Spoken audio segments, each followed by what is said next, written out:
Dengan tangan terborgol, pelaku Farid 20 tahun, warga Jalan Wirajaya Lorok Pakjo, Kecamatan Ilir, Bar 1 Palembang, dibawa ke ruang penyidik Polrestabes Palembang. Tersangka ditangkap karena menggelapkan sepeda motor milik Sopyan, yang tak lain majikan korban.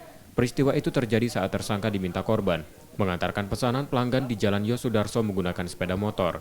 Namun sejak itu tersangka tak pernah kembali ke tempat kerjanya sampai 1 bulan. Korban kemudian melaporkan pelaku ke polisi. Tersangka ditangkap unit Ranmor Polrestabes Palembang setelah mendapat laporan korban. Dengan modus dia ini sebenarnya bekerja dengan korban untuk ngantar-ngantar barang ya. Dikasihlah motor sama korban, yaitu perusahaan motor Vario, Honda Vario yang baru. Tapi ada beberapa hari dia hilang dan tidak kembali lagi bekerja. Otomatis korban melaporkan kejadian tersebut ke kami Polrestabes Palembang, dan kita cek, alhamdulillah berhasil kita amankan pelaku.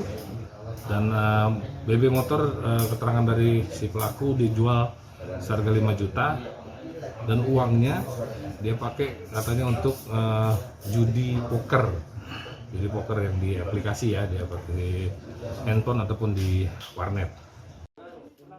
Namun motor korban saat ini sudah dijual tersangka, yang digunakan tersangka untuk judi online. Kini tersangka ditahan di tahanan Polrestabes Palembang untuk proses hukumnya. Yudi Kiswanto, Kompas TV, Palembang, Sumatera Selatan.